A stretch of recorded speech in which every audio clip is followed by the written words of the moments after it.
Hello and welcome back to the Docker series part 6. In the previous tutorial, we looked at the basics of Docker volumes. In this tutorial, I want to pick this up from another previous tutorial where we configured Docker, Django, and the Postgres database. Now this time I want to now apply a volume to the Postgres database so that we can persist the data if, for example, the container is closed or deleted, removed. So you may remember from the previous tutorial where we configured the Docker, Django, and Postgres database with Docker Compose that when we actually removed the container, all the data was lost.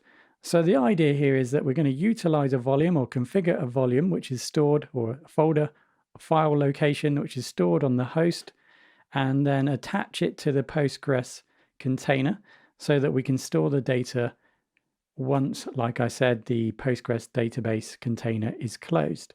So here we're going to create a volume in Docker Compose. We're going to attach it to the Postgres database, and then we're going to go through some of the commands. I'll take you through all the steps and have a look at some of the different management commands and admin commands so that we can see what's going on.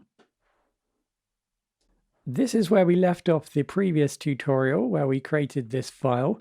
So we're using 3.8, Docker 3.8. We've got some services that have been defined. So this Django service, which utilizes if we have a look at the Docker file, this utilizes the Python image. And then we created a command to run once we've created the container to run Django. We've then also created this Postgres database. So this depends on the Postgres database service here. So we've created this from the Postgres image. We've created a new container. So I've named both containers to make it easy to identify the containers. And then we just set out some environment configuration for the database name, user, and password. Apologies here for the build-up if you have seen the previous tutorial. So for those who haven't seen the previous tutorial, if you have a look at the commands here, I've laid out some of the commands that we're going to need, both in that tutorial and this tutorial. If we do use any additional commands, I'll add them right here. So that you're not relying on my say-so, you can skip this section if you like in the timeline, but I'm just going to go ahead and rebuild this compose file here, this package, this image, and then just show you the fact that our data doesn't persist if we close the container. So again, if you want to just skip this step, then please do.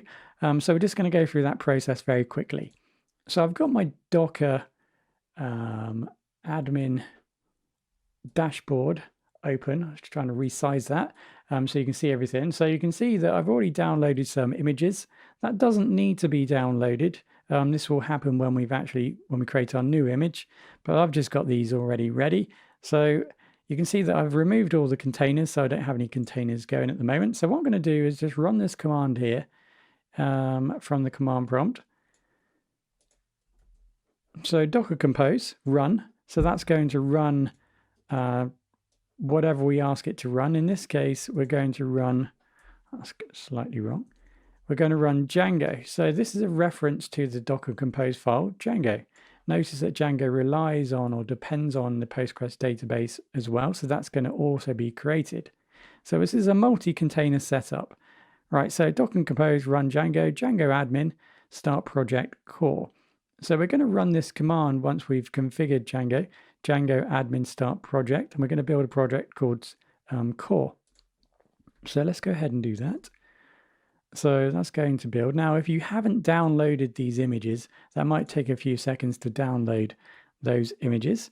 And then once it's done, it will try to start it. There seems to be a problem. That's not a problem.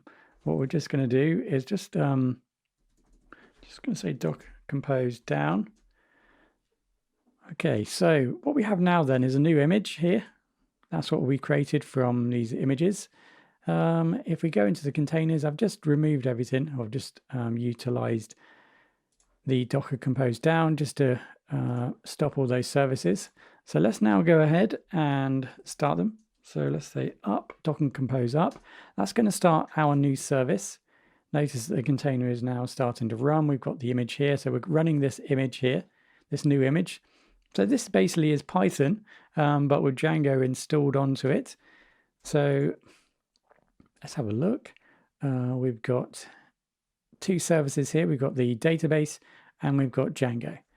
So this is running on port 8000. So we should now be able to go into the browser and actually view this. So mine is working. So again, this is just, I'm not going through everything here because this is just covered in the previous tutorial. But you can see I've got this core here, which gets generated through the process we've just gone through. I've gone into settings and I've set my host to all. So that's why it's showing the actual Django introduction screen here, because I've set that. So if yours isn't showing that, then you just need to change that. Okay, so clearly it's working. So let's go ahead now and just open up a new terminal here. I'm just going to run the command to migrate the data. So previously what I showed you, if you have a look at the commands, was a way of getting in to your new container. So the idea here was we would go into the container utilizing these flags here. We create an interactive terminal, and then we name the service we want to, or the container we want to move into, and then the shell. So now we've actually so we're actually now inside of the container. And then I mentioned before that we can then go ahead and run some commands. So here it opens up in the right location with the managed py file. So I can run a Python, managed file, and so on and so on. So I don't need to do that. Let me just show you that we don't necessarily have to go into the container to run commands. If I were just to run a docker compose and then just type in the word run. So here I'm just giving it an instruction to run a command. So I want to say I'm going to run a command on the Django container. Now I can use the container ID if I want to, because I've named it something nice. I can just use the name. And then I'm going to say what command I want to run. So I just run the Python manage py and then migrate. So this is, notice there's just a little bug here in Visual Studio Code. This is why you're not seeing, and probably why there's two Ds here, for example. Just a little bug in the Visual Studio Code, utilizing it in Windows, utilizing the command prompt inside of this Visual Studio Code window here. So let's go ahead and run that. Now notice that what happens is that we actually get the information.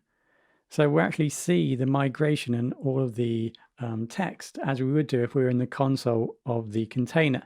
So that's just another way of running commands without having to go into the container. So now we've done that, what we can now do is just head over to the Postgres database and just check to see if that's happened. Or actually, we won't do that. Let's go ahead and do a create super user. This will just add something to the database. Okay, so we've added something to the database. That means we can probably now go into our admin area. So that just proves the fact we can add something to add some data to our database and actually get into the admin area. So that's obviously stored, if you're not following this, that's obviously stored now in our database right here. So let's just remove these. So clearly you can see that it's working. We go into the admin area. You can see the user we just created. So let's go ahead now and, for example, just run, let's just run a docker command. So we'll just run docker compose down. So let's just stop everything and let's just move it back up again. Okay, so we've stopped and started the service. So let's just see if it works. So you can clearly see now we've stopped the service, we started it up again, and now we have an issue. So this is essentially because it cannot find the data in the database. So what's happened, like I previously mentioned, is that the data doesn't persist. So what we're going to do now is add a volume to our database so that the data does persist, so that we can stop and start our containers and retain the data. So I'm just going to close everything down here in my container. Obviously you can use the commands if you want to. It's just a bit easier here, a little bit easier and more visual so you can see what I'm doing. So let's just remove the image. So that just leaves us with the core Python, Postgres and Redis image here. Okay, so let's go back into our code. We can just keep this here, that's not a problem. So let's just clear that. So what we're going to do now is go back into our YAML file here, and we're going to now add a volume to our Postgres database. It really is quite simple. We just need to add a new entry here, volume, and then we just need to define our volume. So here, knowledge of the folder system is useful. So we're going to create a named volume, so data, and then we're just going to define where on the container we want to put this data. So this folder and file structure is a folder structure within the container. So remember, the container is using Linux. So it's just knowing where the data is going to be, SQL, and then /data. Okay, so our database data is going to be stored in this folder. So we're going to basically mirror that data over to our volume. And remember that the volume is stored on our host machine, so in a persistent way. So we're now going to create an entry here, volumes, and just attach our new volume that we're going to have built automatically here, called PG data. That's going to be stored on our host, and that's then going to be connected to this container. So we're going to say PG data and then colon. So what's going to happen here is that when we run this process again of building this Django service, a volume is going to be created called PG data, and then we're going to attach our volume to our Postgres database container at this point here in this file location right here. And that's just the location where our Postgres database is going to be storing all our database information. So as we store data into our Postgres database, that's obviously going to go over to our volume that's stored on our host, and that's going to be saved on our host in a persistent way. We've done this, so let's move on now and let's go back to our command. So remember, we're just going to run this command again. Let's just shorten this down so it makes it easier for us to do. So just remind you that I have removed all the containers and the images. So we're just starting again. So let's go ahead and do that. So Docker compose, we're going to run Django.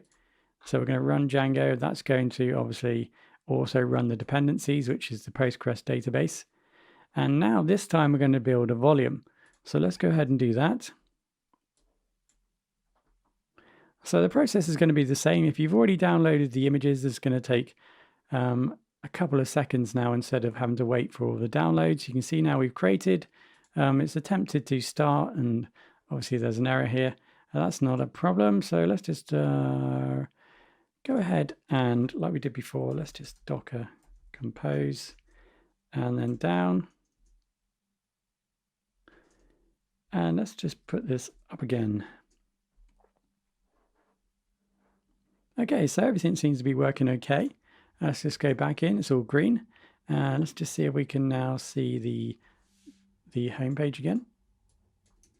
Okay, so if you do have a problem, you might need to go into the settings and change that again so that we can view this page on the local host. So just to confirm, we have the container running, or two containers running, the Postgres database and Django.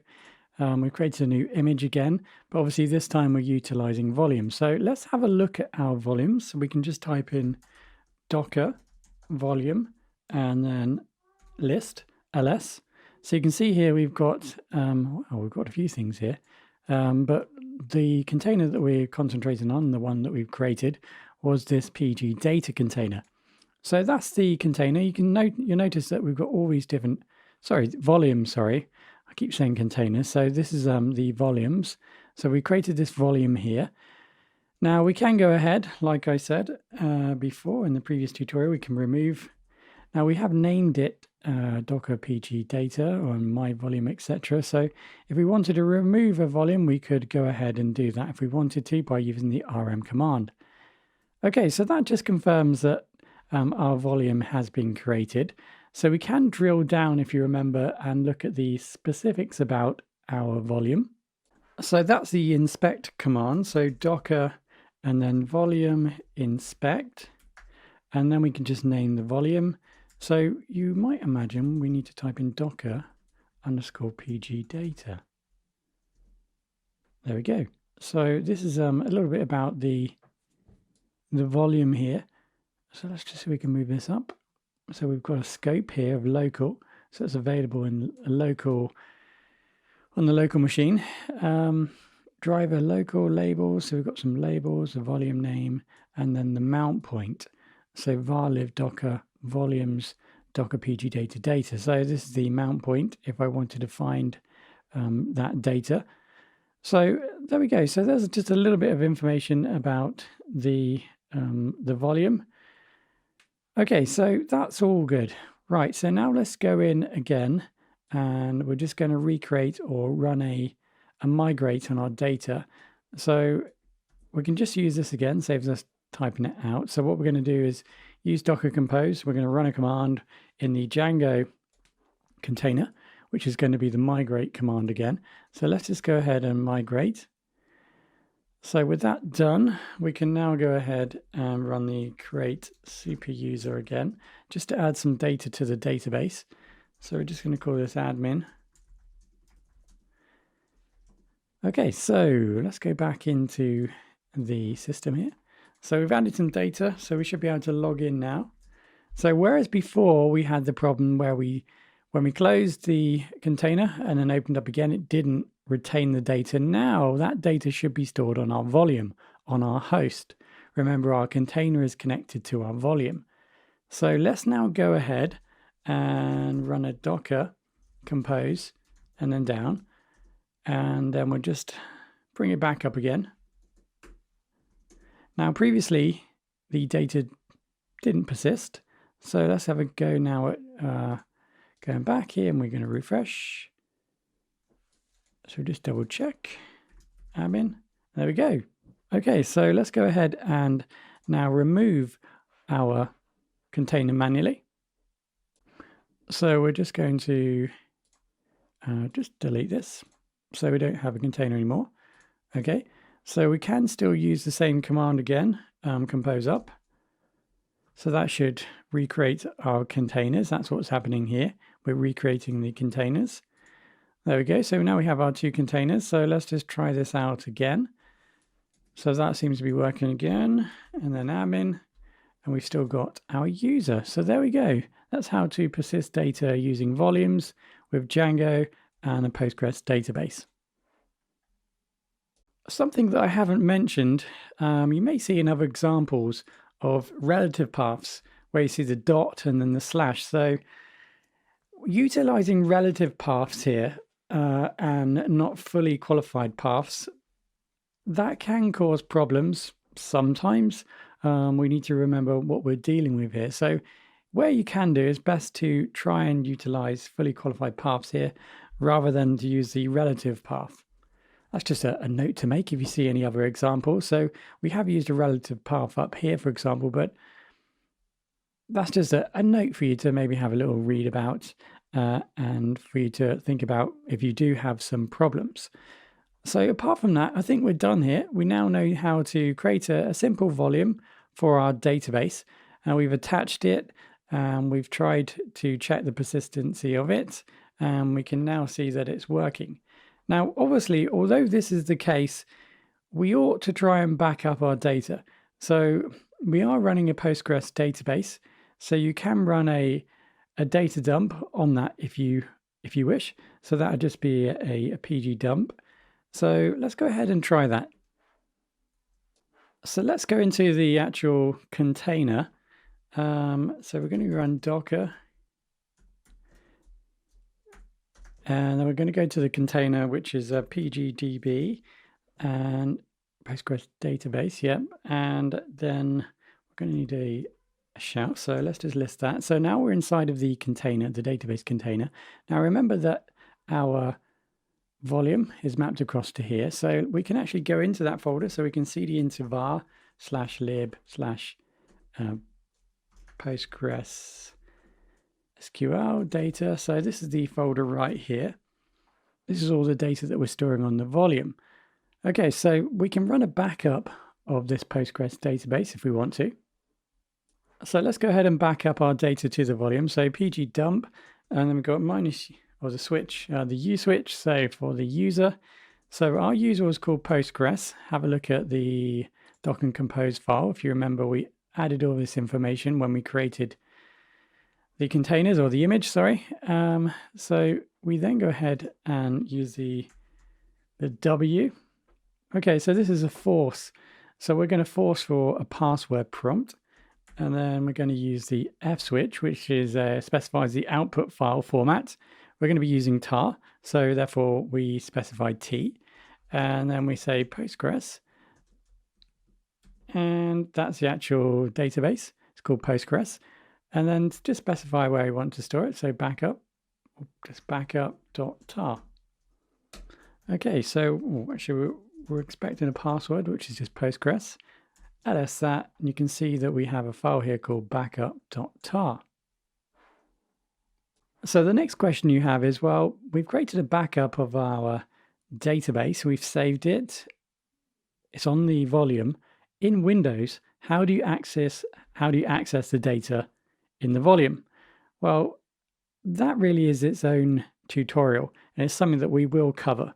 But for now, we now know how to attach volumes. That was the goal of this tutorial, to attach the volume to our database, to our container, so that we can persist data through starting and stopping the container. Thank you very much for listening. Hopefully you got to the end. If you have, thank you very much. If there's any questions, please let me know, and hopefully I'll see you in the next tutorial.